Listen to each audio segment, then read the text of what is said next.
What's up, y'all? Welcome back to Across the Border. My name is Max. I'm here with Chris. And today's guest is Tay, big guard from New York, returning senior on Elms team. And we're kind of going to get to know him today.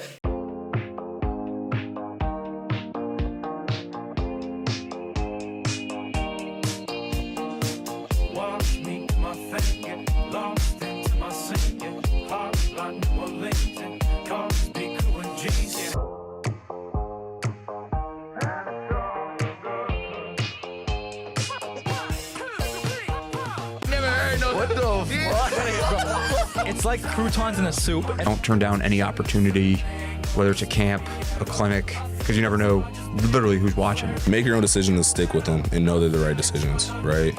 And even if they aren't right, don't regret them. He didn't know creatine existed. So he got some creatine, he's like, oh yeah, lift heavyweight. Shipped across the border. I shipped across the border. Shipped across the border, man. Welcome back to Shipped Across the Border.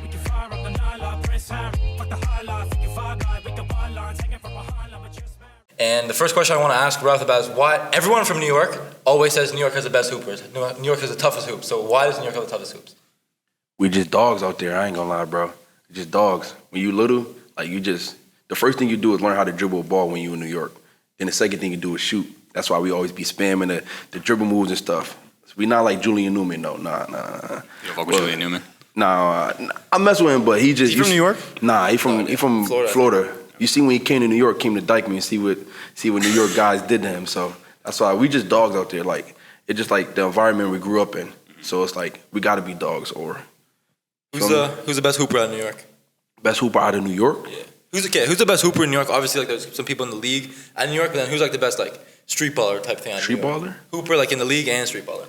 I ain't gonna lie, my son Lance Stevenson was nice in high school. When he went to Lincoln, he was killing, bro, at Lincoln, bro. But I would probably say, I'll say Lance Stevenson. Oh, fuck, Lance Stevenson could I'll say Lance Stevenson. definitely get both of those. Like, yo, crazy story is, bro, like, I was at one of his games, bro. At Lance Stevenson's game? Yeah, like at one of Lance Stevenson's, in high school, bro. Or I watched it, whatever. And my boy told me about it, too. So he told me that, like, he was in the game, they was calling him, like, calling like slow, like, chanting, you are slow, Lance. And then Lance, he came down, bro. He got the ball, came down, dunked it on somebody. Somebody tried to take a charge, they fell. They called a charge, and then he just, like, stuck his middle fingers up at the crowd and then went down, and he had 50 that game, bro. He seems like the type of guy to do that. Like, he seems like he likes trash talk. Bro, he's bugged out in the head, bro. Like, so I'll say, You gotta be a little crazy, though. You gotta be a little crazy. Nah, yeah, but I'll say Lance Stevenson, like, he be frying people, bro, like crazy. So. How did you start hooping? How did basketball, how did it happen? Well, my first sport always was football, because my dad... We've had some people come on here and say that their first sport is football, and they end up with basketball. First sport was football, no? Yeah. I'm trying to think who else. He still likes football more than basketball. Yeah. Nah, yeah, I played football because my dad played football. My dad was supposed to, like, go to the league, but he got caught up with, like, drugs and stuff, so, feel me? But I started playing football, but my sister, she actually played basketball before me, and then my little cousin, so I started playing because my sister. I'll say my sister. And then as growing up, I got better and better. Me and my cousin went at it, and we just kept getting better every day, and I just stayed in the gym. So your dad never played basketball, like, ever? Nah, he ain't never touched a ball. So, like, in the driveway one-on-ones, he couldn't check you? He still can't check me to this day. Like, where do your sister and cousin play? Do they end up playing post-secondary? They played, I think, my cousin right now, he plays at Ole Miss. He just transferred from St. Peter's. So he play at Ole Miss right now. Was he on that team when they had that run? Yeah, Juju. My cousin Juju. So, but my sister went to Lehigh. It's a D1 school. Yeah. And she played there, and I think she top 10 scorers all time. So, that's yeah. Awesome. Definitely decorated family. Yeah. Sure. So, right off the bat, we just kind of want to ask, like, what are like 3 biggest mistakes you kind of think like hoopers are making when they're trying to get better? Because we're talking about like specifically like younger hoopers, like grade 5 or 6, like things maybe you did when you were younger, and you're like, I really wish I wouldn't have done that or did that differently. One thing I would say that like I would have did differently is that I would have spent more time in the gym as you're younger, so more reps, like just so you could like be better when you're older. Like I'm good now, but like before I wasn't in the gym as much as I am now. Like I get up at 7:30 now, and I waited too late. Now I'm a senior, so I just like would have been in the gym more, would have been getting more reps in, and that's what I think young people is like doing now. So and then two, like don't let everybody get in your head. Don't let social media. Now social media is a big like influencer. Sure. So they see people online doing one thing and they want to do it just like them. Nah, be yourself. You gotta just be yourself at all times. And then third, I would say, what's the that I think young kids should do different? What's the third one? I'm thinking of it, but I just some can't. shit that wouldn't translate to like college basketball. Maybe something like you did when you were Pulling younger. half-court threes. Just like dumb Dumb shots in general. These little kids be coming into the gym and start jacking threes when they can't even make a left-hand layup 5 out of 10 times. That's a fact. You just gotta come in and work on like what you need to work on. If you don't got no left hand but you're shooting threes, what you doing? Like, what if somebody run you off the line? Now you gotta go make a left hand layup or like up and under or something. You can't do that because you can't go left. Look at Jaylen Brown. They pay him how much money? I actually saw a video of him on TikTok, like dribbling, just losing the ball, dribbling with his left hand. Well, I thought it was funny. I mean, obviously he's in the league and like he's a fucking bucket, but like.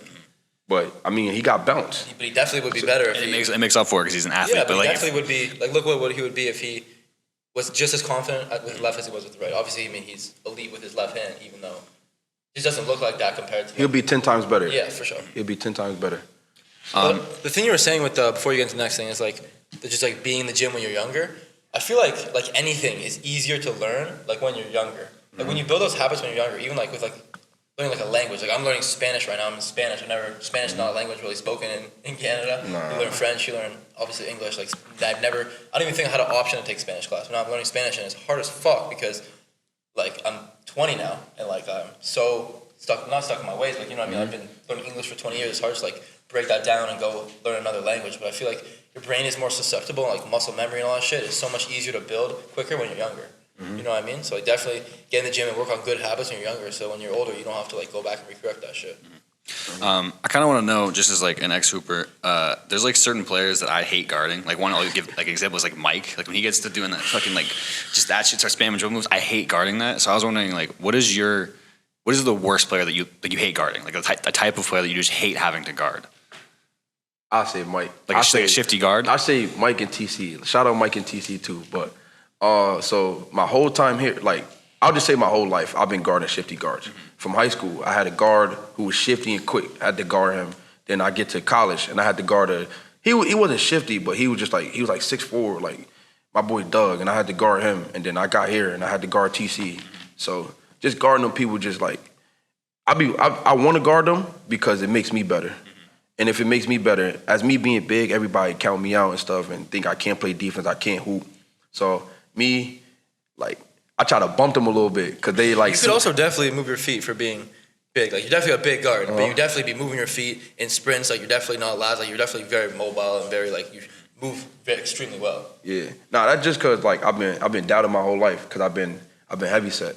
So like I don't really like taking when people call me big, they call me fat or whatever. I'll be like, yeah, I laugh it off and stuff, but I get busy on the court, so that definitely don't matter. You always been bigger? Like even nah. I just got this big like COVID. Oh, okay. Just like COVID, but I always been like, Do you think it's affected your game at all? Nah, not really, cause I still move the same way, but I still like eat a lot. Bro, my mom's Jamaican, so like she make oxtails and all that rice and stuff. At your house. I've never had an oxtail in my life. We've been over this before. I'm gonna get you some. I'm gonna tell Dukes to make you some, Chris. All right. But nah, I say TC and Mike. They just too bro, fast. When Mike, like I'm 215 now, and like when Mike gets to doing this heavy fucking, I just can't. I just bother. I'm just like not fast laterally. So like at all. So it's like hard. You know what I mean?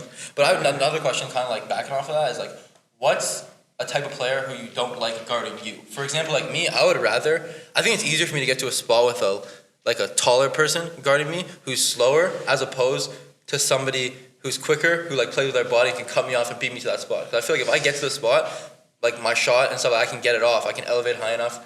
I can fade away. I can get a shot off against a bigger person. But against a smaller person who actually beats me to that spot, I feel like it's way more difficult. Yeah, I'm not glad I'm the opposite. I hate playing tall people, bro. I absolutely fucking like. If Neil was guarding me, bro, I would shut down. I can't do it. That's crazy, because I was just about to say Neil. Like, I like when Neil guard me, because I'm going to still get a bucket. That's my boy Neil. But Like, you gotta understand. Someone like Neil. Yeah, someone like Neil, but you gotta understand, like, when Neil guard me, he like, if I don't got the step back three or try to go to the rim, he's still lengthy. So half of the time, he's gonna like block it, or he gonna like get a contest to make you alternate your shot. So it's like, I would say somebody like Neil, or like, cause Mike like to wrap around.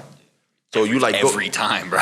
No, the thing with that though is like, I feel like I have a better chance of making a shot if I have to adjust my shot around the defender, as opposed to having to adjust my body. Because I feel like if I get to my spot but Mike beats me there and I rise up, now I have to not only adjust my shot, but I have to adjust my body because he beat me to the spot. But if I can beat someone like Neil to the spot, then all I have to adjust is a shot. I feel like it just makes it easier to score. Obviously, like being guarded by a good defender is going to be tough regardless. But I feel like I'd rather be guarded by a lankier person who I can get to a spot better and then just have to adjust when I'm there, as opposed to having to adjust before I get to the spot. Yeah, I'm the opposite. I hate. Does that make sense though? Yeah, but like I'm opposite. I always thought that. I always feel like I struggled way more like being guarded by like little guys who like get up on your shit pause and like. I hate being you know what I mean? I hate being guarded by little guys like D, TC, Mike. Like, they just get under you, and it's like alternate. Like, you trying to drive, and they get under you. You scared that you going, so you just throw up a shot. But so. Where do you play in high school, and how do you go like from high school? What's your journey to Elms? I know you went to a JUCO. Yeah. At some point, I don't really know your trajectory of your career, but I kind of want to hear about that. So starting from high school, I went to Bassett High School, and it's in Bridgeport, Connecticut, and like it's like New York, but you went to Connecticut. I went to school in Connecticut. Okay. My sophomore year, I transferred to Bassett, but my freshman year, I went to school in New York. I started school in New York at Thurgood Marshall, and then I came out here. Did you live in Connecticut? Yeah, I live in Connecticut. I lived in Connecticut, but I still live there right now. But I went to Bassett, and I played there all 3 years. I played there, and actually we made it to the semis every year. Made it to semis every year. I had a good career at Bassett. Then I went to Gateway Community College in New Haven. So like, and then when I broke my foot the first year, my freshman year. Then I went back my sophomore year, had a good year, averaged like 10-6. And then we went to the championship, lost in the championship, and then that's when I transferred to Elms. First year, it wasn't really a good year. Like, I got in my head, I didn't play that much, but like I whined and stuff. And mind you, I'm older. I whined and stuff, but that's because I know I could help out the team. But I still didn't let that put me down. So next year, my second year at Elms, I played, and I still played a lot of minutes. It was some games I played great, some games I played bad, but that's because like I got down on myself. And I stopped working so hard. So, and then now this year, this is my last and final year. So we're going to see what this year holds. So how do you, because I'm also a person, like I care a lot. And I feel like what I do, like I shoot and I feel like I could like contribute on the court. But I also know what you mean by like having high expectations for yourself and like kind of like letting down yourself and like you don't play well. Like for example, me like missing shots, whatever, like I like overthink and I get like upset and like I work myself up over little stuff that's like really a big deal in the grand scheme of things. Mm-hmm. How do you handle with that? How do you handle like you have a bad game and like you kind of like feeling not confident in yourself? Like how do you kind of bounce back? Like, do you have any strategies for that? The way I bounce back is I know I'm a great player.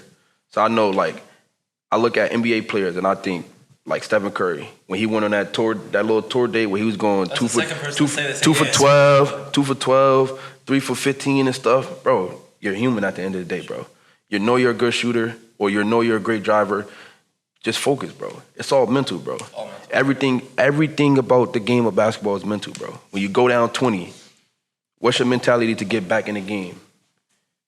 Do you have anything specific that you focus on when you're in those moments? Like for example, me, what I've started doing, I guess, for this summer specifically, which I think has like changed the way I shoot the ball, is I focus on like the back of the rim, and I feel like no matter what's going on, no matter crowd, no matter if I'm shooting a tour date or however I'm feeling, if I can lock my eyes on the back of the rim, the ball has a very, very high chance of going to the basket. And that's also credit to I be in the gym all the time, like getting shots up, and I'm confident in that. But like that only comes like to fruition, I guess, when I'm just like, you know what I mean? Mm-hmm. Like I'm confident in the work that I'd be putting in, but I feel like if I focus on that one spot that I'm looking at, then the ball has a high chance of going, like regardless of what else is going on. Like I'm gonna shoot and I'm gonna drive, like, and I'm gonna just be confident at what I do. But the one thing I focus on is if I feed off my teammates' energy. If you put your trust in me and you trust that I can score the basketball, I can shoot the basketball, I'm gonna shoot it regular every time, and it's reps. like you said, you get in the gym. So You gotta trust it's them. You reps. gotta trust the pro- It's reps. It's reps. It's reps. It's reps. If you shoot 1,000 shots a day or make 1,000 shots a day, you're gonna get in the game. All right, this easy. This one shot out of 1,000. It's one shot out of 1,000. So now you just keep shooting in the game, shooting in the game. So what if you miss 5, 6 in a row? You stop shooting, right? That's also something. It's like definitely low percentages. Like I feel like I'm gonna hit 70% of the threes that I shoot. So like I'm just talking like wide open catch and shoot. I feel like in a game is obviously different, but regardless, I expect myself to hit like 7 out of 10. So I feel like if I missed 5 in a row, then I'm gonna hit the next 15 to go 15 for 20, and then I'm gonna hit the next in the next rack. You know what I mean? To even up. I feel like it always evens out. You just gotta shoot enough attempts to get that kind of percentage. You know what I mean? That's a good mindset to have. Yeah. Like I'll say the Sage game, trading like That's actually interesting because we also played Sage last year. Yeah, I played they were in Sage. our conference, yeah. Okay, so we played Sage last year. I think Trey missed like 4 or 5 in a row. And when it came down to crunch time, when we was down 2, he hit a big 3 to go up. So shooters gonna shoot regardless, bro. Hoopers is gonna hoop, bro. It's a difference between like hoopers and just basketball players. Hoopers gonna go get you a bucket. Basketball players gonna play, bro. So I think it's actually a good segue. I have another question here that kind of ties into that. What do you think? There's three character traits that all good hoopers have, like 3 mentalities or character traits, or like discipline or shit like that you think that all good hoopers have. I say leadership. Like every great hooper leads a team. Okay. He doesn't. 2, I'll say like he doesn't. I say leadership. I say. He doesn't like unconsciousness, or like he just doesn't think about what happened in the last play. He's ready to shoot the next shot. Yeah. So he thinks about the next play, and he doesn't argue with his teammates. Everybody loves him, and everybody loves him. Everybody comes to him. They know like he's the guy that would take the last shot. It's not dragging the team down. Like energy and that shit definitely matters. It definitely matters for a winning team. Like, there'll never be a team that wins where the guys don't like each other and there's like beef in the locker room. You know what I mean? All the teams where it's like the teams that are assembled, like super team, the teams that don't like fulfill what they're supposed to do, or because there's beef in that locker room, because the guys don't gel. If a team gels, like it can do so much. Like if you have 5 guys who are on the same page but are less skilled, will do way better than 5 skilled dudes who are not on the same page. I done seen that. It was games where we went in there and we played one of the worst teams, and they would be in a game with us just because one player won't do this or the next player won't do this. Like you got to sacrifice sometimes for your teammates, and that's why I said that's where trust comes in. Because if you trust me and then I trust you, now I know if you get beat, you know I'm gonna be there, or if I get beat, I know you gonna be there. So now it's all about trust. Yeah, I don't think a lot of kids watching this understand it, because like kids haven't played in the college basketball team yet, like how important that is, and they don't really get that, because when you're playing AAU ball and shit, you have new teammates every year and shit keeps cycling. But when you're with the same guys for 4 fucking years and it actually becomes like a brotherhood, it's a really different feeling on the court, and it definitely changes the way you think of the game. We also have more pride than like, I'm gonna guard my man because I know that Tay's guarding his man. I know TC's guarding his man. I know Mike's guarding his man. Just guys And also like off the court, like I just fuck with you, and I don't want to see you get embarrassed, because then we're gonna get embarrassed, and then as a It's whole. also like if they pass to me and I miss a shot, I'm gonna feel a lot more confident shooting the next one, knowing that they're like good shot, Max. Like next one's going in whatever positive, as opposed to like throwing their heads back or like being pissed off. Now we're gonna tell you, we're gonna like one thing about me, bro. I'm gonna tell you keep shooting. Or if you shoot, you definitely have. If you shoot, I'm gonna go get the rebound. You definitely have. Now I'm gonna give it back to you, and you shoot again, and you keep shooting until you make a couple in a row. You're a shooter. Like shooters gonna shoot, bro. It just makes it winning so much harder too, because like if you already have all the other variables, and now you have to worry about what your teammates are gonna think, and if they're also in their heads like, why did he shoot that shot and shit, it just makes it so much harder. Yeah, like if there's so many, winning is hard. Hack used to say this all the time. Like winning is very hard. Everybody, like every team we play, all 15, 20 guys are in the gym every day together. And want to win just as badly, if not more, than you do, right? So if you have all these variables against you, then how are you gonna Add another one add for another no one reason. to yourself? You know what I mean? Like how are you gonna also be against you when you have all this shit against you? Nah, so it's 2 things, bro. It's 2 things. It's easy to win, but it's hard to lose. Everybody wants to win, but nobody wants to lose. So how are you gonna bounce back after a loss? Sure. After a win, it's easy to win. Like everybody loves you when you're winning. Nobody loves you when you're losing. Everybody's not there when you're losing. That's what I'm saying. So last year, I know y'all record-wise didn't have a great season, just record-wise, just statistically wins or losses. I wasn't here, Chris wasn't here, so we can't speak about what was going on in the gym or anything like that. But just record-wise, when you look at it, it seems like you guys had some work to do for this season. So what's kind of the thing that you, as a senior now, are gonna bring differently to the team to try and like turn that around? I'll say leadership. like basically what I said earlier, leadership, and like I'll do anything. I'll lay my body on the line every night just to make sure we get a rebound, a game-winning rebound, game-winning steal, a charge, game-winning charge. I'm gonna do what it takes. I don't care if I score 10 points, 0 points, 5 points, 20 points. It's not about. He ain't give us a role yet, but I know my role. Me be a leader, be a captain. Me do what it takes for us to win. Sure. Like we interviewed our coach last year about the same kind of shit where it's like he talked about how the little things win games. Like it's not like people don't lose games because someone hit a sidestep three, the buzzer, or whatever. It's like you missed that rebound, you missed that closeout, you threw that turnover. Like all those little things building up to that last moment. But you don't lose games because of one possession. It's those little things. Or that box out. Tell people the biggest thing in the box out. If you got a bigger dude and you box him out the paint, now I could come grab the rebound. TC could come grab the rebound. Now we got that rebound. Now we secure it. If they keep getting rebound after rebound, now we're losing energy on defense. And it's demoralizing to watch someone lose like if 5 you have a good defensive possession, you take off 30 out of the 36 seconds. They shoot a bad shot. And they shoot a bad shot, and then they get the own rebound and put it back up. It's like now you just play defense for no reason. And now you're exhausted when you go back on offense. Yeah. Now it makes it harder to set up a play and stuff. Now you have less legs when you're going to shoot. It's just like rebounding is extremely important. And as young hoopers, like extremely important. Guard, big. I would always used to tell my dad, like, especially in high school, because like we would play a lot of zone in high school, and he'd be like, Max, like you're not rebounding at all. I'm like, Dad, like I'm at the top of the zone, like whatever. And I would leak out and I would get buckets in transition. But like realistically, how many fast break points are you getting in college? Very, very. But limited. it's not about like you. Definitely gotta be crashing. You gotta understand, like I mean, you was at the top of the 2-3 or whatever. If TC at the top of the 2-3 and the rebound come down low, bro, he's gonna go get it, bro. He's gonna go. So that's another thing that we're gonna ask, like, what kind of makes the difference between a good high school player and a good college player?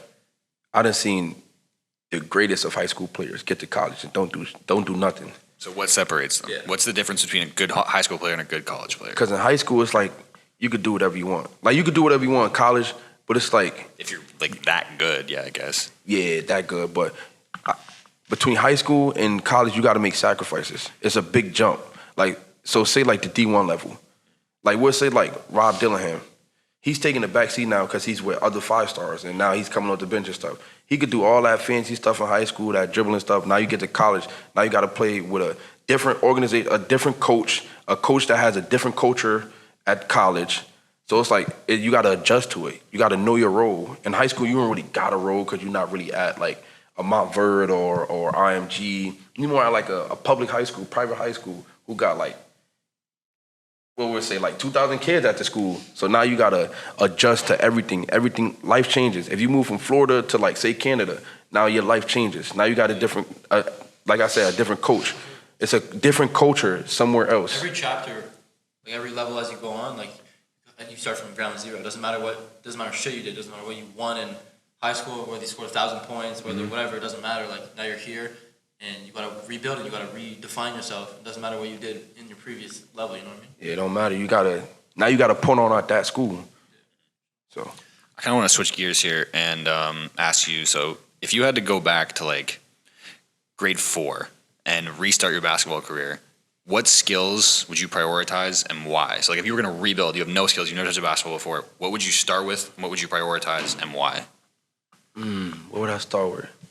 Like you've never touched a basketball, you're brand new, but you have the same knowledge you have now. But you're trying to become the best player you can be. What are you going to start with? What are you going to prioritize? And how would you build yourself back up to become the best player possible? I'll say, first I'm going to start with finding the best trainer in that area. Best trainer. Train with him. Work on handles. I work on my handles first. You can get to the basket, work on your handles and work on your layups, then work on your jump shot. Okay. But work on your body. I'll say I work on my body.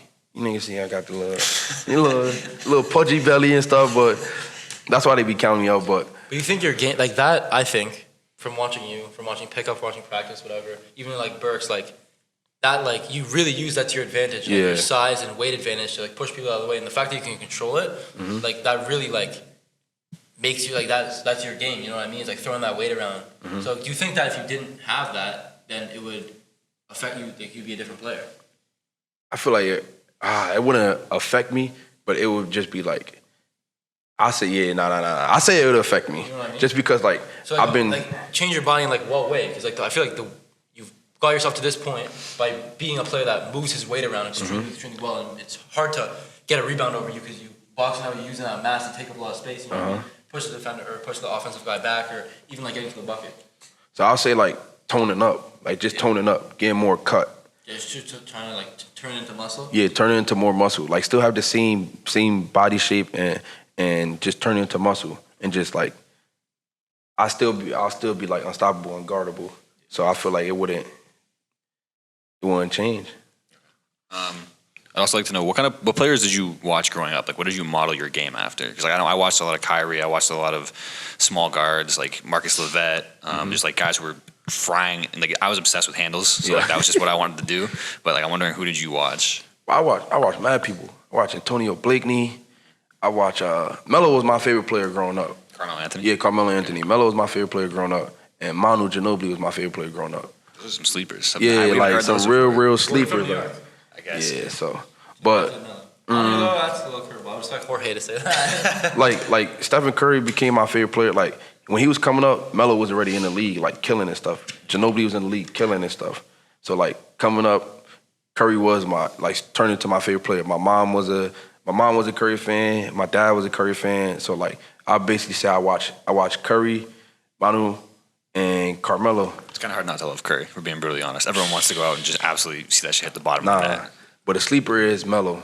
I didn't see Melo kill like LeBron. I didn't see Melo kill LeBron, and that's for a fact. Like he's giving dudes buckets every night. Is there anything from Melo's game that you like as a kid tried to like implement into yours? I just basically like took after him like shooting. Like he could shoot the ball. I don't really do that post up stuff like that. Post up feeds and stuff. That's not really me, bro. I don't really post up feed. But like just basically throwing his body around. Like he throws his body around good. He got good like control, good footwork. So I basically like try to model my game after Melo. Try to like throw my body around and stuff. So something that we kind of talked about on our team last year is like, what is your why? Like, what's the reason like you play? So like when you're, for example, you're losing, like you're missing shots. Like, what's the reason you keep coming in the gym to work? Like it's 6 a.m. You're tired. You don't want to get up for lifts, and it's like I got to do it because of this. This is the reason I'm getting up. I'm putting in the work, and I'm still going. I'll say like it could be a person. Like last year we had one of our old teammates, Zach. His mom passed away when he was really young, and that was his why. That was why he kept getting up. He's like, because my mom's watching over me, and I need to do this for her, and I need to keep going. It could be like from a person to just like loving the game. Now I'll say like my mom, and then I'll say like my grandmother. So growing up, like my mom was a single mom. Well, my grandmother like died when I was like 8 years old. So like she did everything for me. My mom did everything for me. I was raised by mostly women. I didn't see my mom like give her last to me just so I could go to school. She'd have nothing. So it's like, why can I not do this when she did this for me? Sure. So now I gotta wake up and grind every day just to make her happy, just to make her smile. I still send pictures back home like, Ma, like I'm up at this time. Like she getting up for work, still going to work, 51 years old, going to work. So I'm gonna finish school and I'm gonna finish my career off here. And she just gonna be proud of me. I just wanna make everybody proud. What do you plan on doing after you graduate? Because you're in your last year this year. What do you study? And what do you kind of plan on doing? Basketball-wise, not basketball-wise? I study business, entrepreneurship. So like, once I graduate, I was gonna, well, as y'all know, I'm funny. So Definitely funny. So I'll say like, I wanna act. I wanna go into acting. Like go to acting school, get more. That might be you might be the only person I've ever heard say that. That is mad original. But you want to go act? I don't think I've ever heard that before. Yeah, for real. I don't think I've ever. We've done like 40 of these interviews. I don't think anyone's ever said that before. That's very interesting. We've heard like one of our teams last year wants to be in like NASCAR and like be the pit boss and like do some crazy shit. Them cars catch on fire and shit. Nah, them cars catch on fire and stuff. I don't mess around with them cars. But like an actor, like I watch a lot of Martin Lawrence growing up, Will Smith. Cat Williams, Mike Epps. Cat Williams is funny as fuck, bro. That's very interesting. Dave Chappelle. I watched him growing up, and it's just like I always grew up like around a funny community. My family's funny. Have you ever done any like plays or anything like that? Like when I was younger. You must have loved drama class. When I was young, not really. Not really. It was a little like a couple weirdos in there, so I wasn't really. But I was in drama class though, like a couple drama classes. But I just want to, after this, I want to go to school to like do performing arts and stuff, like get more, like learn more about it. Like in New York or here? like one of the best schools, like D1, like performing arts program that they got, and enroll in that, and just get more tips and stuff like what to do in this situation, or like calling me. What's wrong with them? But what to do in this situation, or like how to like make yourself cry, like when you gotta cry and stuff. That's a very cutthroat industry. Like that's mad competition. Like there's so many people gunning for that exact same spot. It's kind of the same as basketball. I was gonna say is like how do you, because basketball is very similar too. So like as you can see, like bro, we got 45 motherfuckers trying out for however many spots there are. Like so, how do you take like kind of like what you learn in basketball and like kind of translate that to what you're gonna do after? So what I take is like when I walk in. Matter of fact, when I walk into the gym, I just think I'm the best person in there. So I'm going to put on the best performance there is. I'm going to work harder than the next person. So whenever I go into like audition or something, I'm going to do what I got to do to stand out. Our audience seems to love stories on TikTok, Instagram, whatever. So I'm wondering, and we asked Mike the same thing. Do you have any crazy coaching stories from your entire basketball career? My crazy coaching story? Maybe a crazy coach or just some, I don't know. Just Even just a story in general. Or yeah, just maybe your favorite basketball story in general. I got one here. I got one at my last school, and I got one in high school. And in middle school too. So I say in middle school, I had a coach named Mr. Robinson, and he was my gym teacher too. Like, we just got into this big argument one day, and he was just like, he just started spazzing, like just spazzing. So then I quit, and then I tried to come back. But he told, like, excuse my language, but he said, fuck you, like, you're not coming back no more. Like, you quit my team and you think you want to come back? Nah, fuck you, fuck that. But then in high school, this is crazy, yo. Like, nobody liked my coach in high school. We playing in the semifinals game. I think the refs called the call or something like that, right? My coach literally walks to the middle of the court, tells him, eat my balls. Like, you not calling nothing. Eat my balls. Like, yo, bro, I see that. From half court. Nah, like, he walked on the court, bro. They gave him a tech and everything. Was about to throw him out. But he walking on the court telling him, like, eat my balls, eat my balls. I'm like, yo, what the? Yo. That's crazy as fuck. That's crazy. And then when I got here, oh, man, of course, you already met the guy, the man, the myth, the legend, Robert Southall. You met that guy. So you already know what type of time he be on. We got into an argument last year. Like, we in the game, we up, like, we playing Riviere. And we in the game, and I think I threw a turnover. We're up 19, though. So, like, the big man, Clayton ain't want to flash to the middle. So I'm like, I throw the ball, I throw a turnover. He screams at me. I'm like, tell your fucking big to get in the middle of the floor. So he called a timeout. We just arguing in the huddle. I'm telling him, fuck you, shut the fuck up. Like, he talking about, shut up, I'll take you out. I said, take me out there, bitch. Took me out. I eventually apologized to him after, but it just, those three coaches' stories are just like crazy.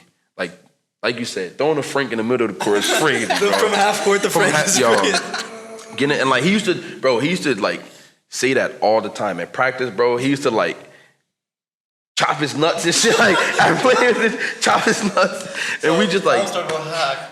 Which one?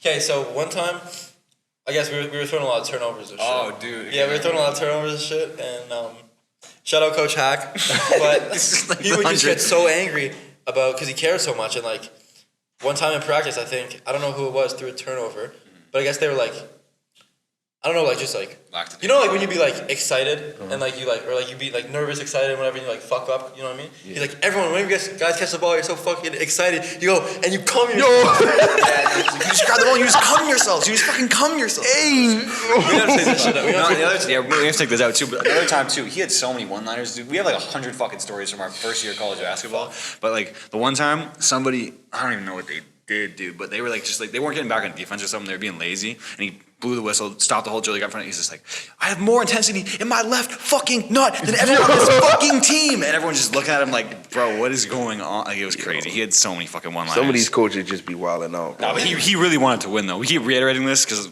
we just whatever, but he really did want to win. Like, he was a fucking winner at heart. No, yeah. What do we got?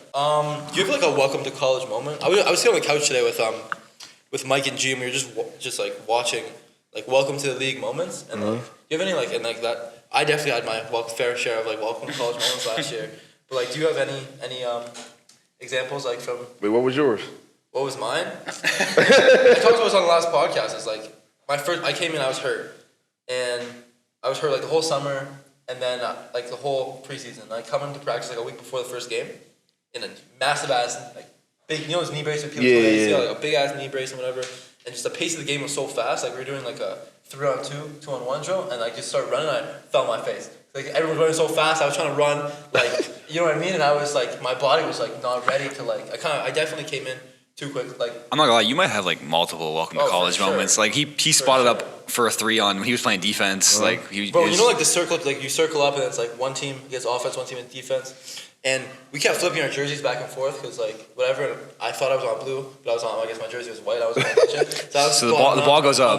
The ball goes up, and the coach yells like white. So white has the ball, and they're going down. And Jovial was dribbling the ball, and he was looking around. And then Max was spotting up, but Max had a blue jersey on, and Coach Blue was like, "Max, you're on fucking defense." And Max looked down. He's like, "Fuck." I could, because like at the beginning of practice, coach would like say, "Max, Joe, whatever's on white and blue," and I was on.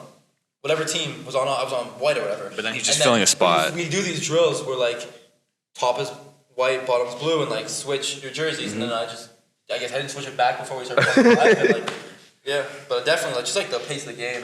Yeah, do you have a welcome to college moment? I say when I got to college, bro, I didn't think we was gonna like do too much running. Like I walked in. Yeah, I definitely got surprised there. I walked into the gym, like, I'll say my freshman year, but just before I got hurt. So I walked into the gym. I don't see no basketballs. Like, yo. Yeah, this is a good start to practice. I said, where the basketballs at? He said, we gonna get them. I ain't see them shit to the next week, bro. I'm saying, I ain't see them to the next week. Bro, we literally did defensive drills. We ain't touch a ball at all. We ran 5 17s. Then we ran suicide 30 seconds, and then we ran down their backs. And that was the whole, not the whole practice, but we ain't touch a ball at all, bro. No layups, no jump shots, nothing, bro. You just ran and we went home. Just ran and went home, bro. Go to the track team. Yo, you just ran and went home. Like, I said, yo, what is this? I ain't gonna lie, I was thinking about quitting. I can't do that, bro. I can't do that. Definitely have those, bro. College basketball is full of those moments. Full of those moments. You have any moments where, like, I don't know if I want to keep doing this. Like, not because you don't love the game, but just because, like, college basketball be such a grind. Like, talk about one of those moments where you're just like, man, fuck this. I definitely had some of those moments last year where I'm like, bro, basically I'm like redshirting because I wasn't playing because I got hurt, and like now kind of just too late coming back, and like I'm just using this year to get like experience, and like just like fuck, just like getting beat up every day in practice. It's like, man, like do I even love it? Like fuck this, bro. Like I don't even want to go. I feel like I'm disqualified from talking about this because I literally said fuck this. Yeah, you literally said fuck this. But there's definitely for everybody. Like even like one of my best friends who's playing at a Canadian university right now, like we have this thing called like a NARP, like a non-athletic regular person. And sometimes like he'll just text me like, yo, I need a NARP day today, and you just like quit basketball for the day. You just like don't play basketball, you stay in your bed, play video games, do homework, and like sometimes you need those days. If any like, examples were like, man, like I don't know if I keep doing this shit. I hate doing homework. First of all, we're gonna start out with that. I hate doing homework. I hate doing work, period, bro. I just wish we could go to school and don't do no work. Just go hoop. JUCOs. Yo. What's it like, Kay? We'll get into that after. We'll get into that after. All right, but I'll say like me not playing. Me know I'm better than the next person, but the next person's playing because somebody want to be a coach's pet or somebody, or the coach is just making the wrong decisions, and I know I'm supposed to be playing. But then when they play me, then it's like, oh, wow, I haven't been playing this player. So it's like, it was a couple times where I was just like, you know, I don't even want to play no more. Like, am I good enough to play? Or like, mind you, I'm killing in practice, bro. I'm killing every practice, bro. And it's just like, you're not being recognized. It's like you're just a ghost. You're in your head. Now when you do play, you don't want to take that shot. You don't want to take that layup. A lot of those moments in college basketball. But I just stayed positive and just said, I'm gonna just keep going forward. What's it like being at like what is like a JUCO? I've never I went right from like high school to playing at D3. I never kind of had that intermediate step, but I know a lot of people have. I know it's a very popular route just because like life and like people have everyone has different pathways. But like, what is like a JUCO like? I feel like we've had a few people who played at JUCO, like Ian, like a few of our, but I've never really asked. JUCO is... Like, is it kind of like that, like a D3? What is the difference between a D3 and a JUCO? All right, so I went to what we call it is a trapped out JUCO. So I would say like we ain't have no rooms to stay at. So I had to go home like an hour away, go back to my crib, stay at my crib every day. Every day. Yo. Every day, and I have a car at the time, so I had to take the train. That's commitment, though. I had to take the train at 7:30 in the morning to get to class at 8:30. Then I had to like leave after. I'm leaving. Like, say if I got a game, I won't get home till like 12 o'clock in the morning. So I'm going to sleep, then waking up the next day, going to class at like 8, basically again. Then it's like it's dogs on that level. It's like low key dogs. It's not none too crazy, but it's people there that's like really that's really nice. That's really really nice. People might think JUCO is just like, it's whatever, bro. But a lot of college basketball players. Yeah, they're still college. Like Jay Scruggs went to a JUCO, and now he's in the league. Bro, there's a lot of dudes. Didn't Scottie Pippen went to like an NAI. Not even a D1, like a D2 NAI. Duncan Robinson went D3. Duncan Robinson went D3. Williams. Yeah, like there's hoopers, there's dogs everywhere. Like everywhere, every team has the best player. Every team has a guy who scored 1,000 points. Every team has, you know what I mean? So like, there's definitely hoopers everywhere. But JUCO is definitely like dogs. I'm telling you, bro. I done played a couple dogs who gave us 30, who gave us 40, bro. Like, I done guarded somebody who had 20 and 10 rebounds, Who's the best player you ever guarded? Best player I ever guarded? You ever like shared the court with? Damn. Yeah, I ain't really like share the court with that much like great players. I done seen people like. Well, I played with Mustafa, like, and I played against Mustafa. I don't know who that is. You don't know Mustafa here in this? He went to St. John's, and he from Waterbury. Yeah, he's nice. That was a point scorer. Yeah, I played against him, bro, and I played with some dude called Slow-Mo. I played with Karan Iverson, Allen Iverson cousin. He from Hartford. Then I played with Slow-Mo. Slow-Mo went to Washington. He played for the G League. And Mustafa from Waterbury, and he played. And then Anthony Ireland, he played overseas. Who's the toughest player you ever had to guard? I had a guard, like Elijah Fisher. Yeah, I like the dude from Canada. Yeah. He plays at Texas.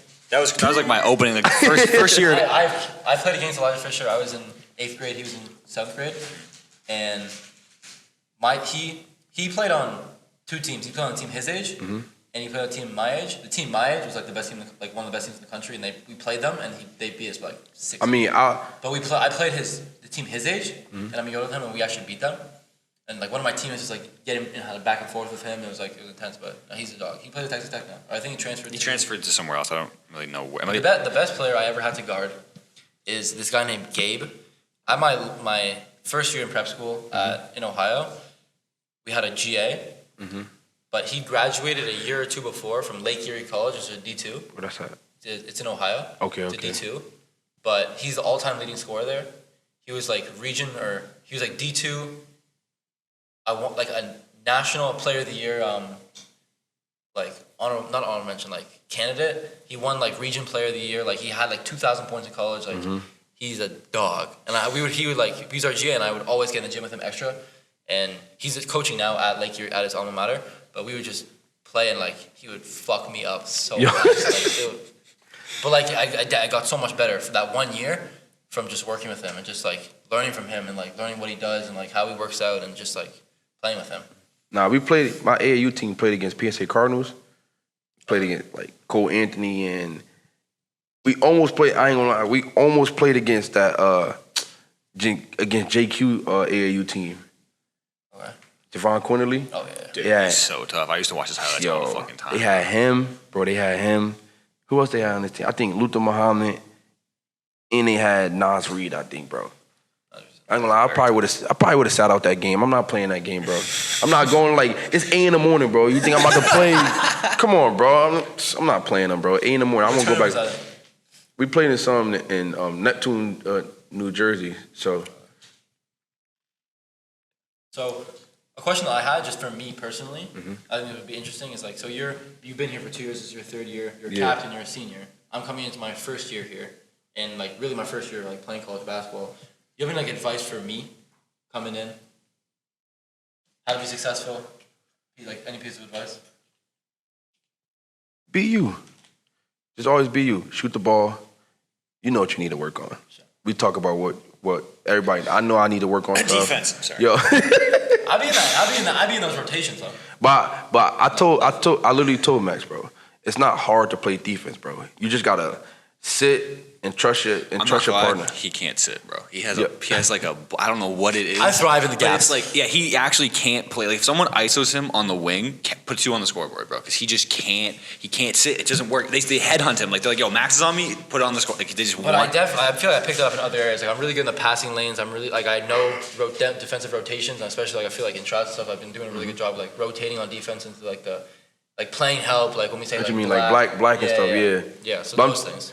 Which makes it a viable option because like it's at the end of the day it's 5-on-5 and I'm maybe not a Kings Court player, but I feel like I'm in 5-on-5 then it's different. You gotta study the player's game. Like say if he like go right on you too many times, not force him left. See if he could go left. Like when I played against Ian, we know what Ian could do. We know what Ian can't do.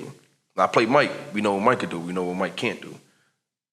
It's just about knowing the player personnel and knowing what they can do. With like people who actually are like solid on defense is like Ian, for some reason, he's a decent one-on-one defender, and like I'll talk to him, and he'll just Ian's gonna be pissed if you watch that. He said he's only a decent one. I don't want to like, gas him up on the podcast, but like he'll talk about like when he's guarding me, he'll be like, yeah, you like to do this, this, this, and this, and then he'll come back to the dorms after like he did like 1v1 to Avery, 1v1 to Mike, and 1v1 to someone else yesterday, and he was like, well, they all have Neil, and he's like, yeah, they have, each of them. He broke down all of their tendencies, and I was like, okay, he's a guy who just genuinely likes playing defense. Yeah. I don't like playing defense, but I have to play defense. And I play very good. Everybody has to play defense. Yeah, I play very. Some people hide behind defenses, behind like other people. Like they hide their best player. But I play defense and I pick up full court because I know like you got to beat somebody to the spot. You got to play defense. Like somebody, if I'm guarding somebody and somebody bumps into me, I got Bruiser or Hall of Fame. So like they gonna lose stamina or they gonna fall over and stuff. So that's why I said like. I play good defense. I feel like we got to go into that too because we haven't really talked about defense on the podcast a lot. But like a lot of the kids out there, we get comments on Instagram and stuff, and people asking how they can make college basketball, and it's almost entirely what they can do on offense. But nobody really wants to talk about. You could be the best offensive player in the country, but if you give up 100 points on defense and you can't guard a pylon, no college coach is going to touch you. Like nobody wants a guy who can't play defense. Learn that the hard way. If you want to play college basketball, you have to play defense. It starts with defense. No matter if you're the best scorer on that team, you have to play defense. Because if you're the best scorer, if you score 30, give up 30.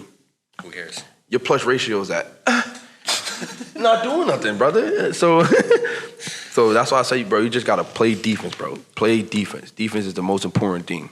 I think before we wrap it up, kind of like the last question we usually like to ask the guests that come on is like, what's one piece of advice you'd give your younger self or like a younger hooper that's trying to play college basketball? Younger. Keep grinding. Keep grinding. You got to always keep grinding. There's somebody else in the gym working harder, trying to work harder than you, so you work harder than them. Sure. And just always remember that. Awesome. Thank you for coming on. It's a pleasure to be here. I'll catch you on the next episode.